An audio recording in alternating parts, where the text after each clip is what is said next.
All right, welcome back to Go Ham. Today we are really excited because we are sitting down with somebody who is absolutely dominating a lane in the industry that most people are sleeping on. We are sitting down with Dominique D. Benedetto. I hope I said that right. Also known as Hair by Dom D on Instagram. She is not only a Redken artist, an educator, she additionally is a salon owner, a stylist behind the chair, and also a business mentor and a master of all things social media. So let's get into it. God damn. A lot of titles. A lot of titles. Been around the block. I love it. Dom. Hey, why do I just want to call you Dom? Is it Dom or Dominique? It's Dom. Just, it's easier. Okay. All right. Number one, I naturally feel like the need to tell you that you give me southeastern vibes. Or I'm sorry, you give me northeastern vibes. Like, I don't, you feel like you're a Philly, Jersey, New York person. New Yorker, yeah. Yeah, I get that a lot. I am like, that's where I was truly born. Like No, I was actually, I'm from Los Angeles, California. Like, I was Really? born in LA. Okay. And, but I am not. I come from I'm like third generation Italian family.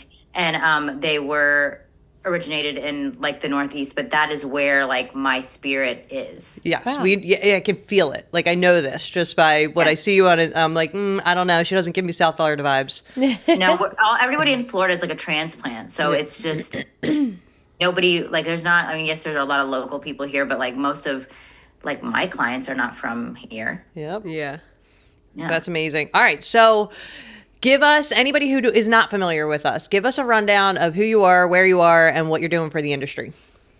So, I navigated this industry, when we don't have what we have now, right? So I've like dabbled in so many different things and, I had to, find my way in pretty much everything. So I became really good at doing a lot of things wrong. And that made me get good eventually because eventually you get it right. So I was able to, right now I'm known for like the hair loss, I'm in the hair loss arena because that is something that's happened to me. So I deal with, androgenic alopecia with PCOS and some like endocrine issues. And over time I lost my hair and I noticed that also happening with clients everywhere, especially in the last 5 to 10 years. Mm-hmm. So being, A, vain, B, in front of people all the time, like I just needed to find an alternative that I felt comfortable even doing hair anymore. So I started wearing hair and I wasn't a candidate for extensions and I wasn't a candidate for any method. And I do all the methods. So it was very important to me to find a solution for not only myself. I mean, it was definitely about me in the beginning. And then I had to really exacerbate that insecurity and get in front of it. And then I had to market it. So being good at social media was something that came from a place where when I opened my salon, I didn't have there was no marketing budget. You know what I mean? I didn't have the money to do that. So I had this platform that was free. And I knew that if consistency is key, if I kept going, I would be able to build myself and not only a full staff, which it worked. Well, I think that there's a lot of salon owners out there that are probably in that same boat. And, it's just something that I feel like all of us can lean into harder. And the more that you do put into it, the more you get out of it. So it makes total sense. Yeah. I mean, there's so much, again, like we were talking earlier, like there's so much stigma around so many things that we talk about, especially even, the hair loss community. I think we're starting to wake up. But with the social aspect, I'll go into a class and, I'll walk into a salon and the first question I ask is how many of you struggle with your own social media or don't like doing it? And the entire staff, their hands are raised. Like I could tell that they have this like energy on me when I'm in there that they do not want to play. So... And when we get in behind the nitty gritty of what that is, it's fear. It's feeling judgment or cringe or not having the time, any excuse that they could possibly think of, right? And my job is to go in there, break that fear down, and try to get them to understand that this is just a business tool like a scissor. And to change that mindset, I have about 2.5 hours, 3 hours to literally change that mindset and give them the power to want to market themselves so that they can have more visibility to build themselves. What do you think the fear is stemming from? Is it just a confidence? Like they're fearful that they're going to be judged, or what is the fear? And it's interesting that it's a hairstylist fear. So it's the fear of being on camera. It's the fear of judgment from other peers. So it, like, from the data that I've created, it's not even about their clients or people that don't know them. It's about the people that do. Oh, interesting. That's actually so insightful to me.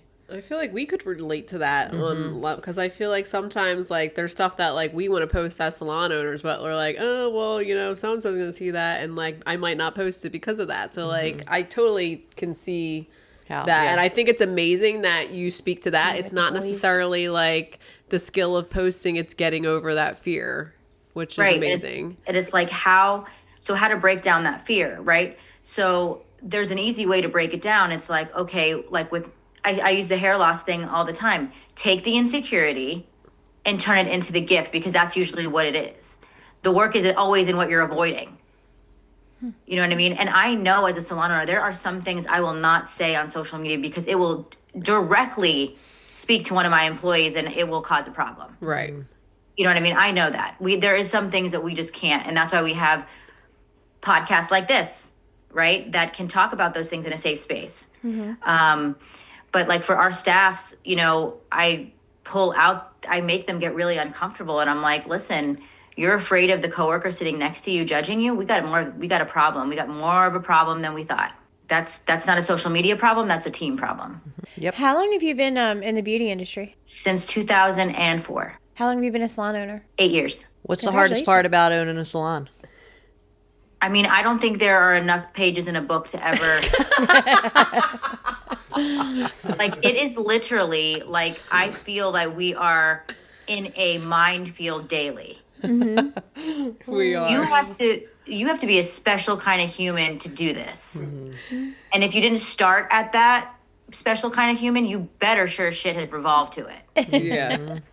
Because I'm not the same person that opened that salon.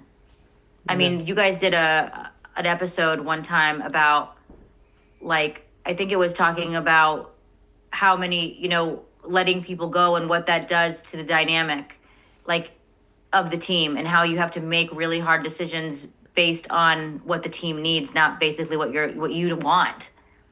And I think the hardest part, and I don't know if you guys agree with me, is separating between what the team needs and what you want. Yeah, that's Because always a challenge. most of the time what we want to happen is not what needs to happen. Yeah. It's so true. And I also feel like it changes nonstop.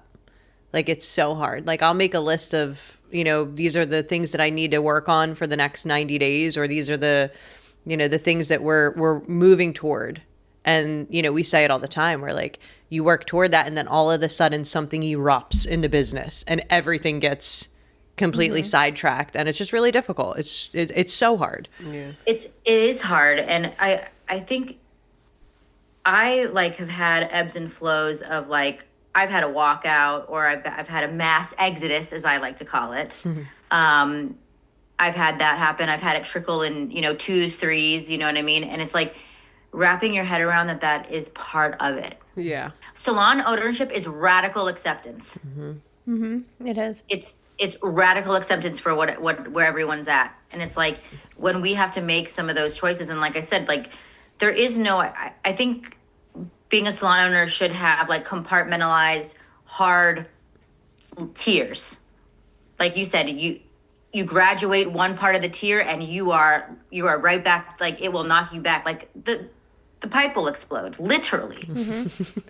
Right? You know what I mean? Like, the air conditioning will break, the hot water heater, and then that just derails everything because everything just gets a pause.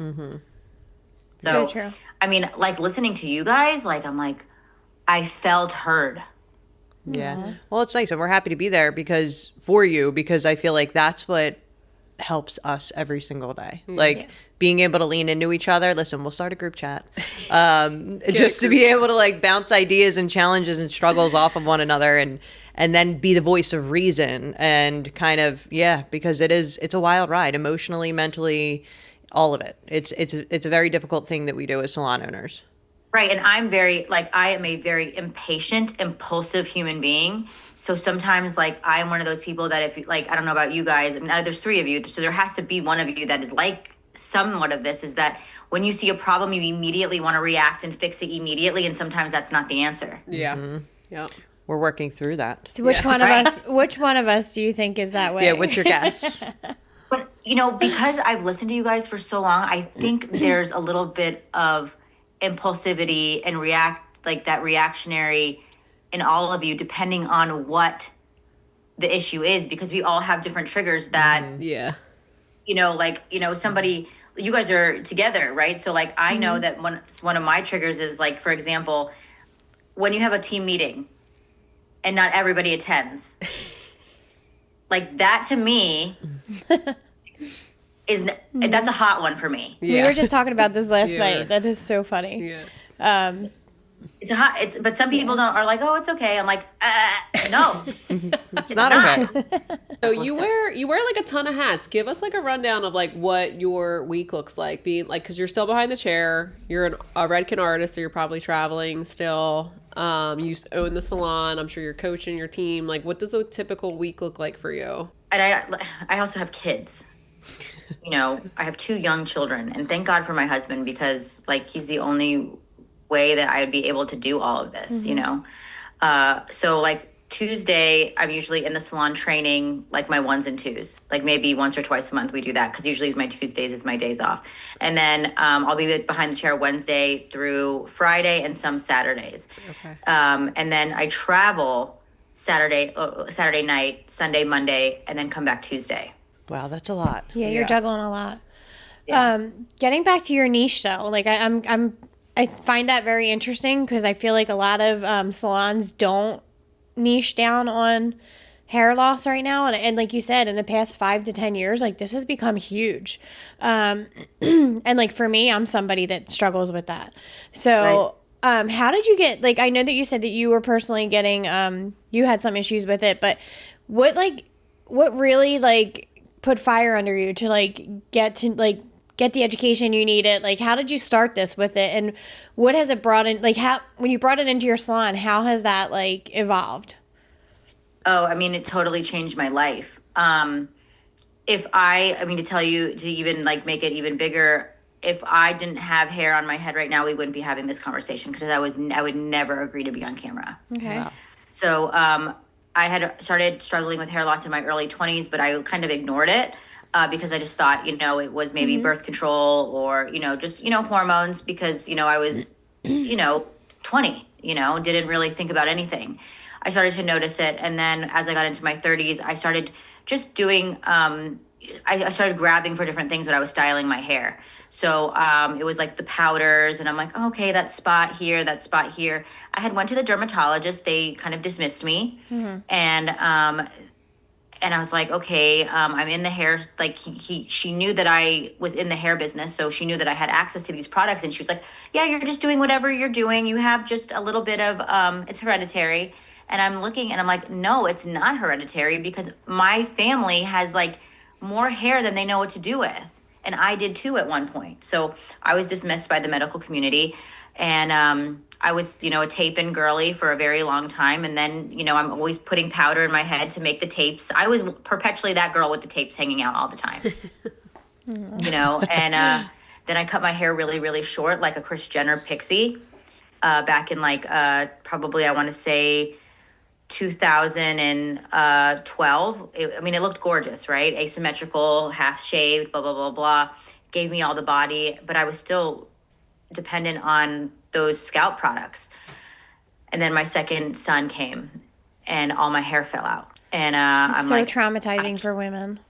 I mean, for men too, but for women especially.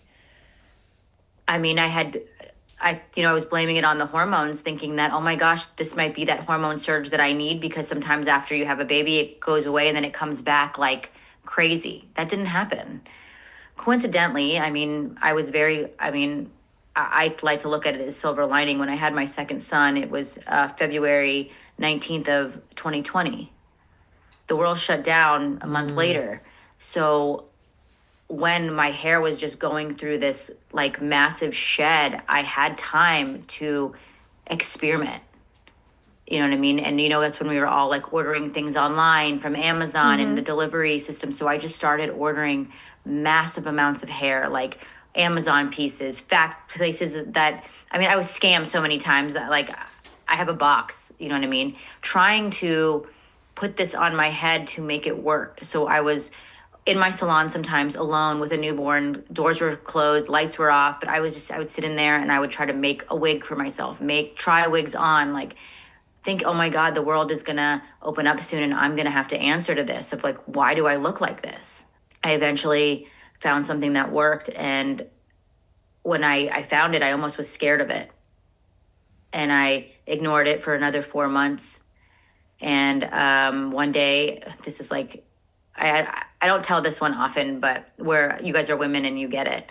I wanted to feel better. So like everything was opening up again. And I wanted some Botox. And I wasn't, I was not pregnant anymore. And I wanted Botox. And I felt like, I needed a little pick-me-up. So did you guys ever hear of those like PDO thread lifts? Yes. Yeah. Okay. Yeah. Yeah. So not doing any research, I did that. And I wanted to look more awake. So I wanted like a brow lift with them.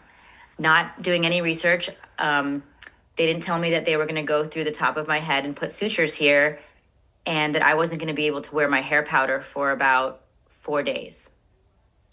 So I left and I went straight to the salon and I found that hair that worked. And from that day on, I'm like, I need to cover this up. So then I just started wearing a topper and then I started sharing it with my clients. And that's it. Yeah. It changed my business like within like 3 years. Like I could tell you now that most of my consults that used to be for color are now for toppers. Like that is 60% of what I do behind the chair. Wow. How has that impacted your business? Both like, because this is this is probably the most emotional piece of our industry, I would say.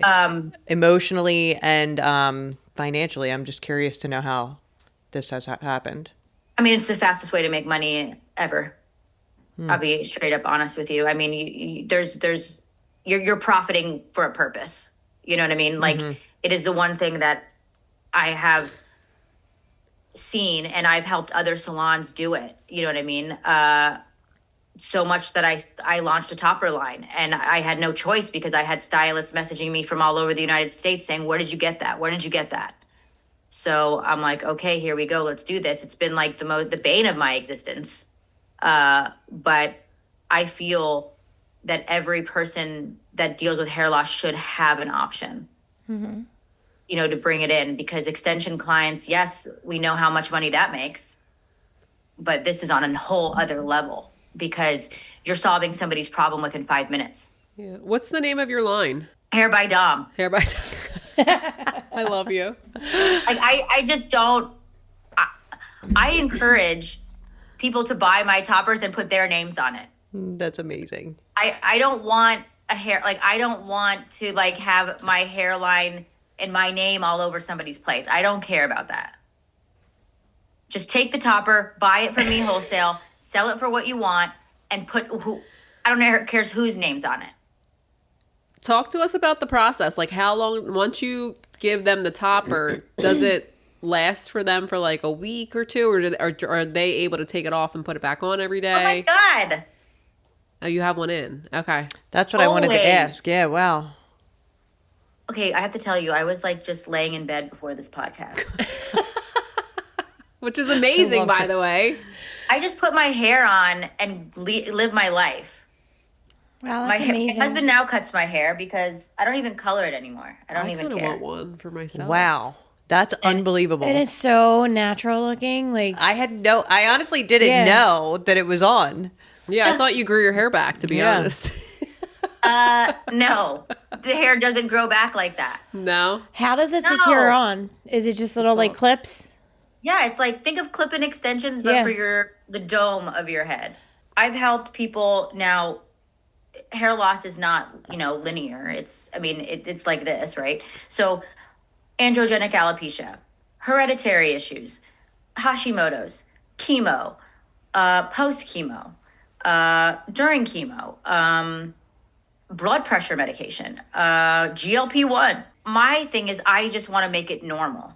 So in my salon, it has become normal. You will see in my salon, and I'll film you guys a video so I can show you, is you have the clients in the chair, and then you have the mannequins around with just hair everywhere. The process is they come in, I stock hair. So that's where I am at this point in my journey. Like, my office is now a stock room for hair and junk. So Relatable. Yeah, like definitely. I'm 4'11" and I can squeeze in there and sit down somewhere. So I stock hair. So when somebody has a consult, my thing is that I want it to be accessible immediately, right? I don't want someone to come in and be like, oh, well, how long is this going to take? Oh, it's going to take 6 weeks. No. Usually when these people are ready to make that choice, they're ready now.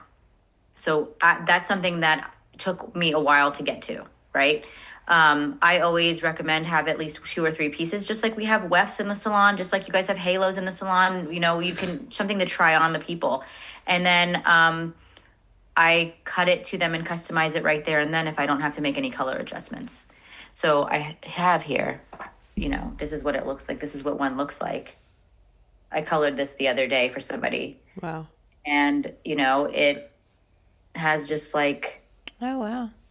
right? So again, it's not going to aggravate any existing hair loss. As long as you have some fuzz on your head, I can make it work. And most people don't realize, like, maybe you don't need a wig. Maybe you just need a topper. Like, I have small ones and big ones. So depending on the person's hair loss is going to depend on what they get. Yeah. Everybody's different. But what most people with hair loss don't realize is that not everybody's looking at it like the lens that we do. Yeah. So they're thinking, oh my God, it's the end of the world. What am I going to tell my friends when I get this topper? And I'm like, just tell them you got a new colorist. Tell them you got a keratin.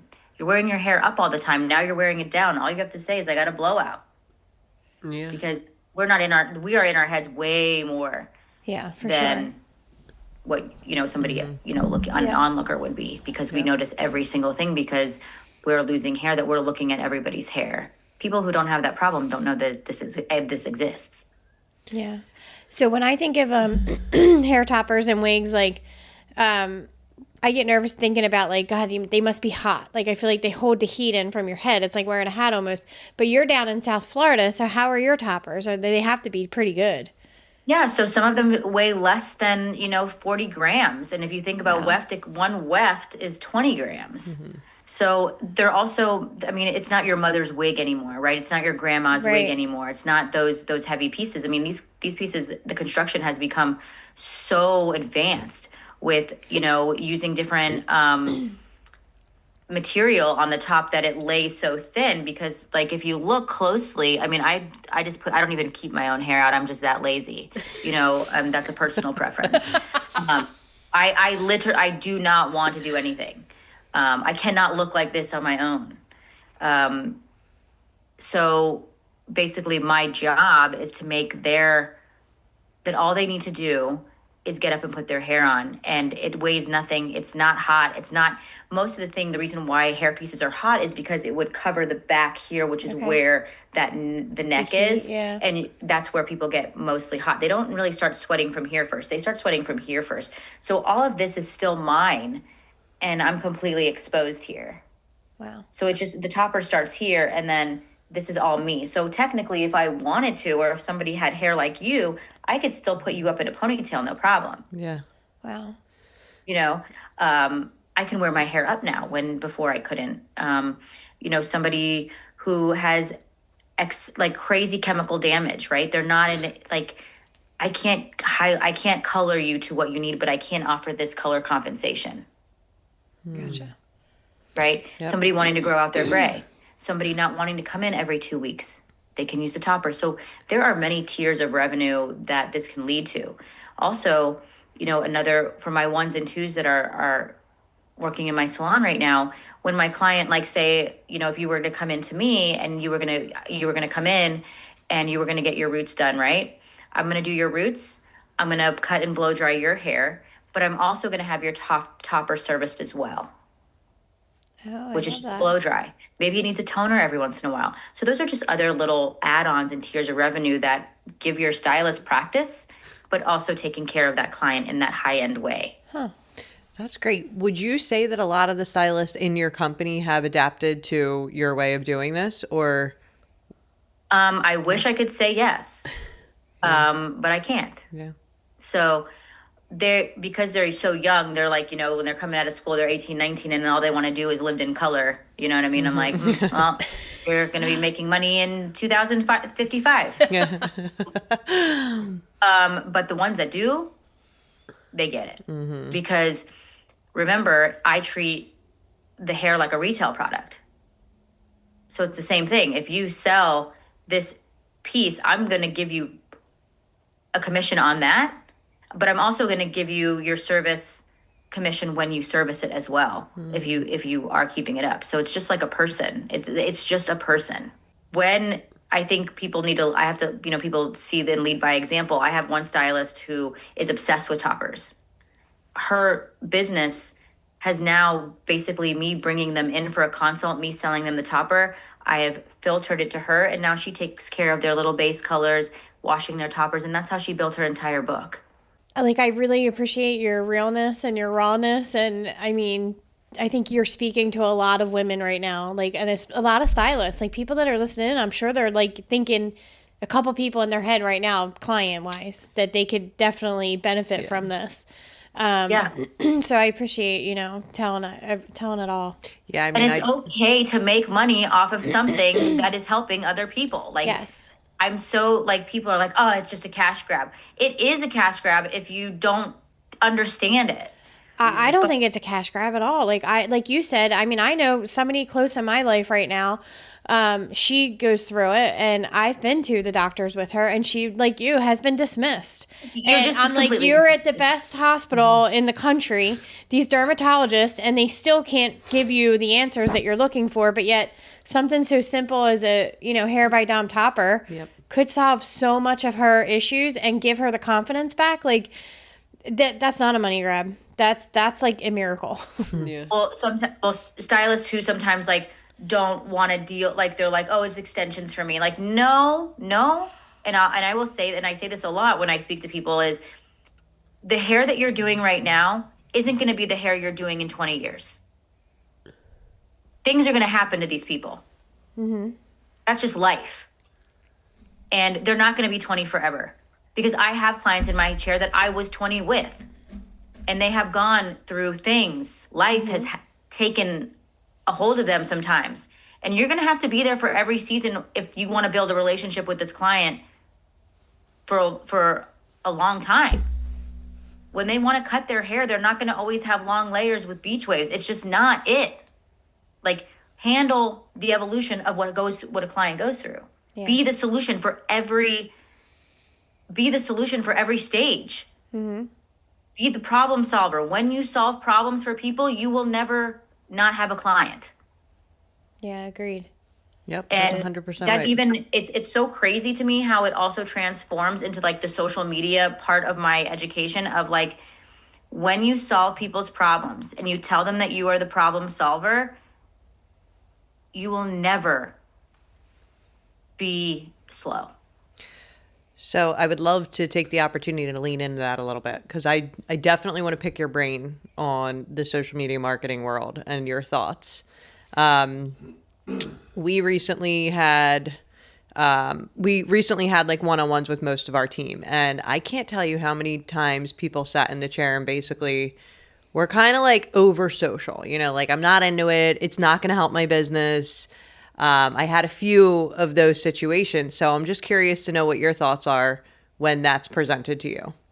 Yeah, it's crap. It's trash. It's an excuse. Yeah. I mean, it's literally an excuse, because there wouldn't be classes and people getting degrees in social media if it wasn't real. Like, I tell them all the time, there was a time where our ancestors thought that TV was just a fad. Wow. Okay. There was a time when people were like afraid of the internet. So if you are afraid of TV, you are one of those people. Like are you wanting to just stay in this place? There was a time we walk so you can run. Because if I were to tell you right now to go outside with business cards and go stop the people on the side of the road, are you willing to do that?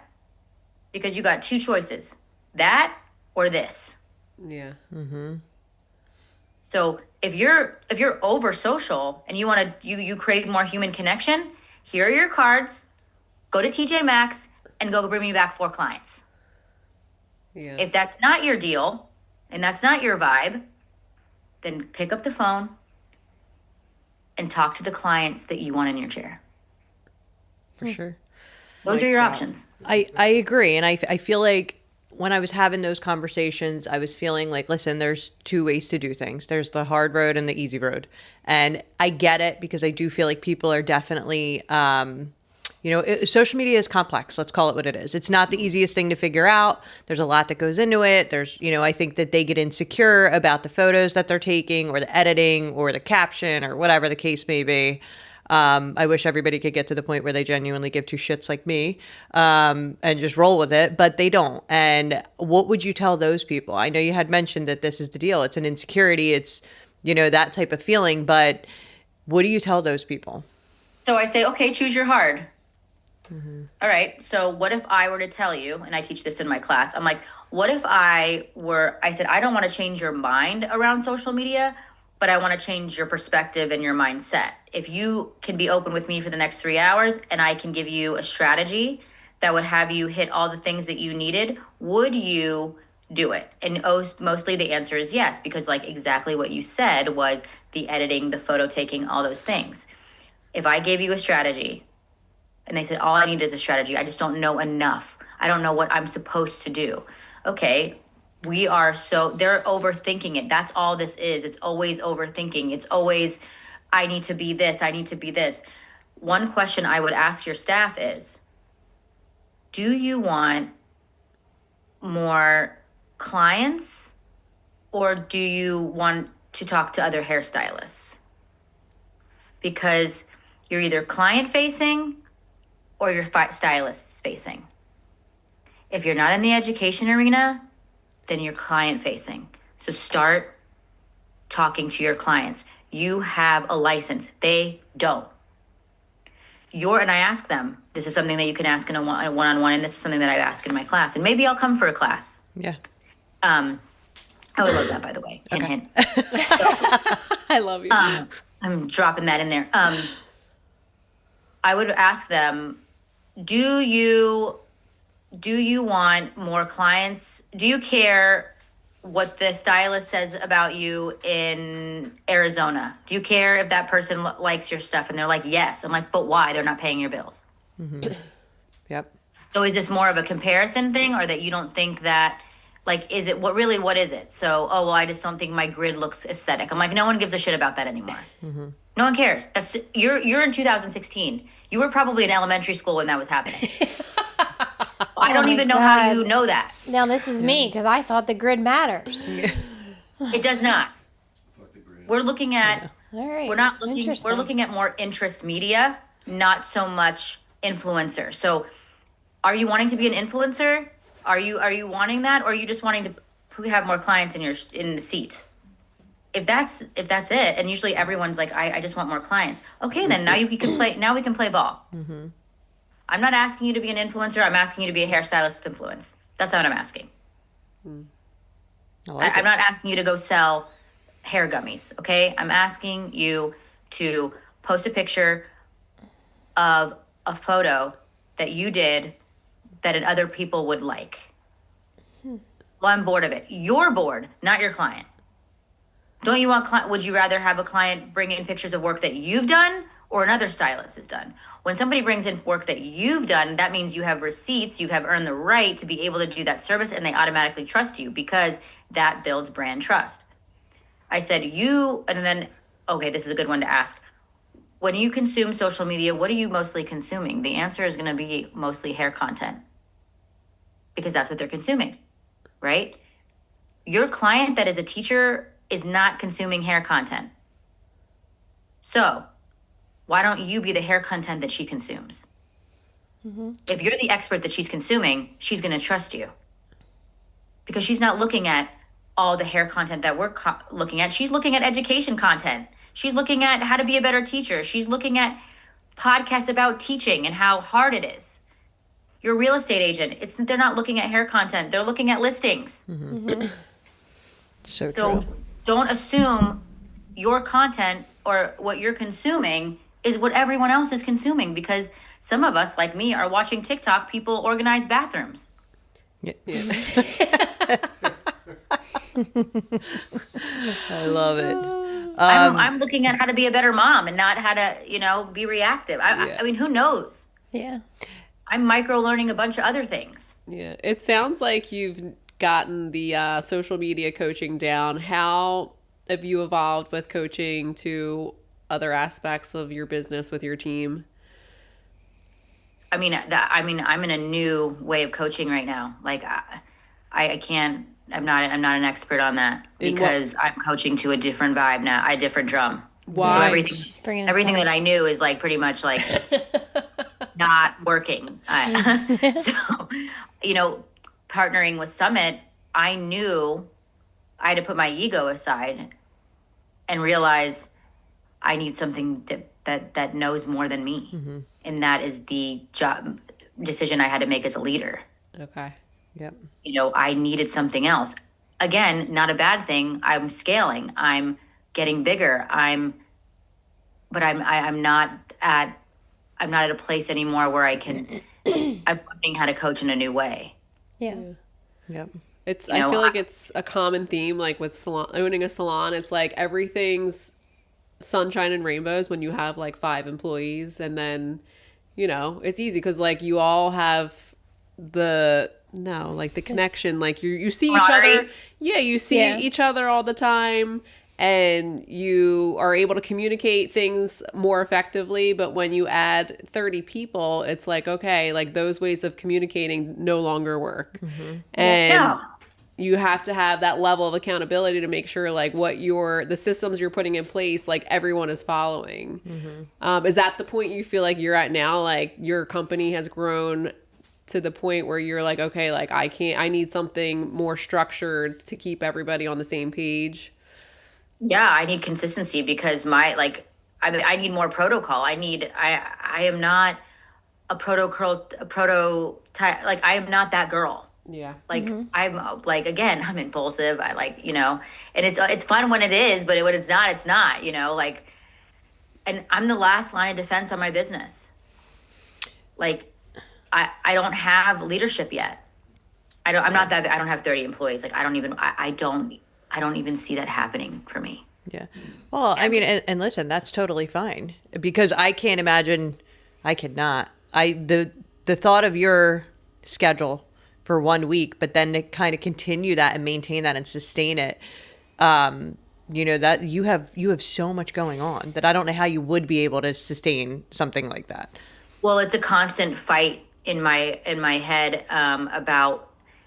I also, throw mom guilt in there, and like I am a complete and utter basket case. I'll call it what it is. Like I am constantly fighting with, okay, should I be doing this? Should I be gone this weekend? Blah, blah, blah, blah. What am I doing? I need to lay back.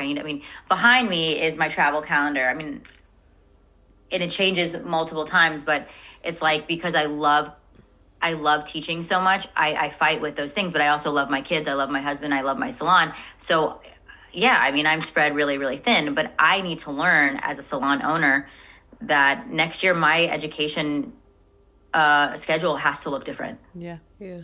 Especially when I'm onboarding when I'm restructuring my entire business. I can't be gone as much.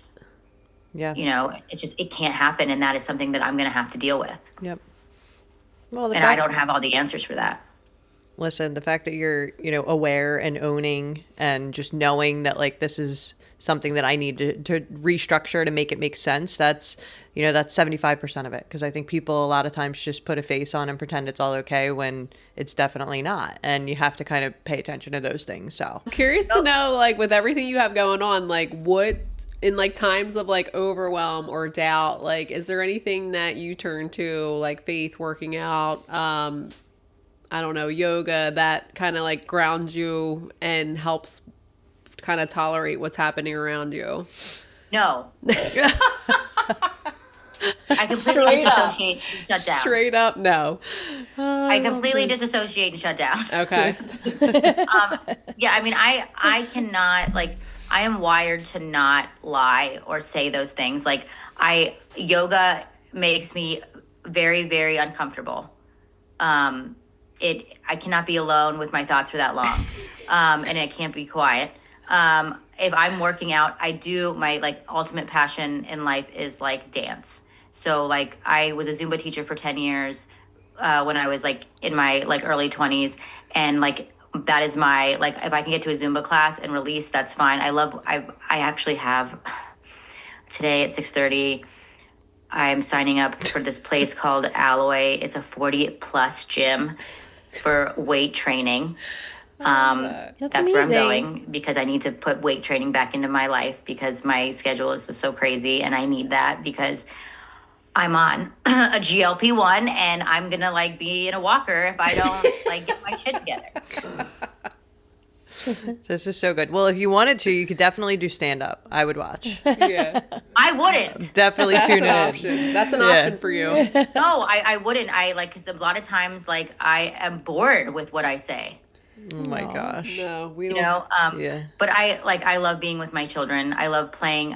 They're young. They're 6 and 9, you know, and I love just being home with my kids. Like, I don't put me in a TJ Maxx, give me a Starbucks, and leave me alone for 3 hours, and I am going to be like renewed. Yeah. I love that. It's all it takes.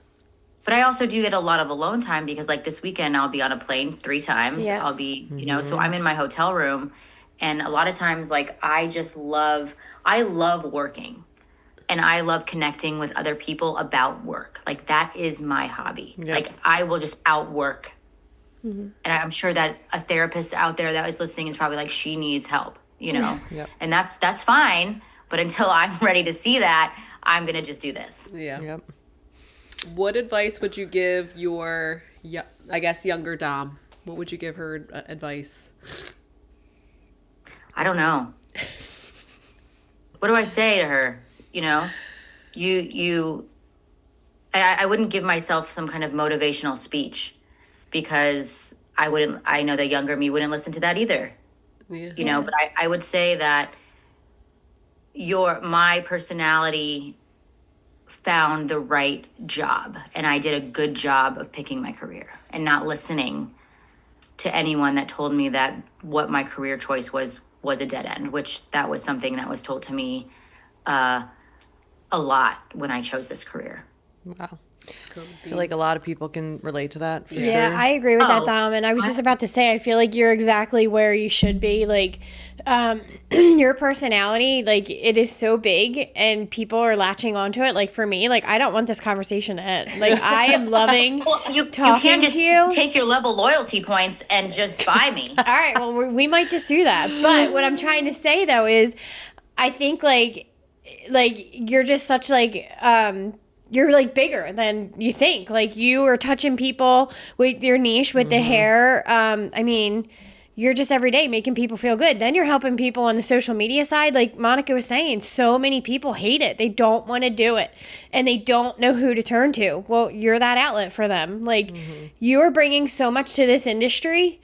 Like, more so than a lot of other people are, more than I'm bringing, I feel like. So, And like I give you a lot of credit. I'm I also just think you're an incredible person. Thank you. I'm also just over the noise. Like, I'm over it. Yeah. Like, people are so irresponsible sometimes with what they put out there, and they don't realize the impression that they have on some of these younger stylists coming into the industry, and it's not shaping them the way that they need to be told. So it's like, if I get a chance to get my hands or get myself in a room with them just to just be like, listen, this is the way it is. It's going to be hard. That's okay. Yeah. But I got you. And your owner isn't your enemy. Your owner is your pivot point. Like, Yeah. you have to understand, like, the salon owners of today, like you guys, myself, we're changing the narrative. Right. Yeah. We are. We are changing the narrative of what we went through when we were growing up. Because if someone asks me, why did I open a salon? And it's not because I just wanted to have a place. No, I opened a salon because what I needed didn't exist. I was in a suite before I opened my salon. And I hit an income cap. I was a hamster on a wheel. And I was pregnant. Like, I cannot go on maternity leave in this space. I need to build a team so that I can have this child. But there was nowhere to work. I know that I didn't want to rent a chair. And I knew all the salons in my area were just going to be the same bullshit. Nobody's doing what needs to be done. Yeah. So I opened a place. And also, I didn't really think that people were going to come to work for me. I really just thought that I would have 6 chairs and 6 assistants and I would just run around all day and nobody would just bother me. Like, that was my dream. Because I was like, oh, I just need more space. I just need more space. I just need more assistance. But no, it was bigger than that. They came to flock to me because social media told them that I was going to do it different. Yeah. Wow. And I feel like everything you just said lands so hard for me because I think that we are the generation, I guess we're millennials. Gen X. I'm an elder millennial. I don't know about you. Okay. We're close. But I think that we are absolutely the people that are changing the industry in a good way, that we are bringing commission salons to a place that they needed to get to because what was going on in the past wasn't good. And it created animosity in the industry. And it forced people to kind of go into sweet environments that this is the only place I can succeed and I feel safe, which our main focus at this point is to create commission salons where people not only feel safe, they feel supported, they feel financially stable, they're getting business education, they have strategy, they're understanding social media marketing. We're creating paths for people to reach levels of success that they couldn't even imagine. And that's the goal. And like our job, our job is supposed to see things for people that they can't. Right. We are the visionaries until they become their own. And I think with the experience that we all probably had I was in a toxic salon grow up like 5 times. Like, it was just madness. Like, these people just like, I don't even understand how when I think about it now, like, how do they even handle paying rent? Maybe they didn't. Yeah. But I truly believe that we are the autocorrect. Well, this has been So, amazing. couple questions just to kind of close out here. I would love to know what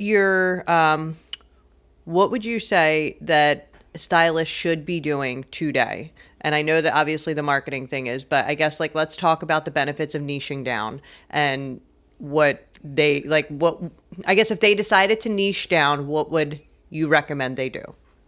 Well, you cannot niche down unless you have leverage. So if you have to say yes until you have earned the right to say no. So if you are that booked and busy where you can do that, then you need to niche down into what you love. But until you get to that point, sorry, your answer is yes to everything. Very true. Amen. And we definitely agree on that. Now, do you have any action items that you could give someone that would be like, these are the first 3 things I would do if I was, going to be niching down in any category? Well, I mean, the first thing I would do is start coercing every single client in my chair to do what I want to do, right, immediately. So that would give me the practice and the experience to know how I want to talk to future guests in there. So if I can't get my existing guests to do what I want to do, then I'm not ready to niche. So it would be like, okay, if you have clients in your chair that are just getting a basic highlight and a base color, but you really want to focus on like lived in and extension transformations, then every one of those people, Debbie with a 5N, better have 1 row in their head by the end of the year. Yeah. That's So really smart. it's harder to get new clients than it is to keep the existing ones. So you better be, and they'd already trust you. So you better make sure that every single client that you have coming in that is existing is doing what you want them to do. Number two, I would say start taking content of all that work. And number three, I would start establishing myself as the expert in that field, whether it is on Google, Instagram, YouTube, whatever. And again, tell anybody that would be whether to tolerate my voice, that that's what I do, that's where I do it, and this is why I do it.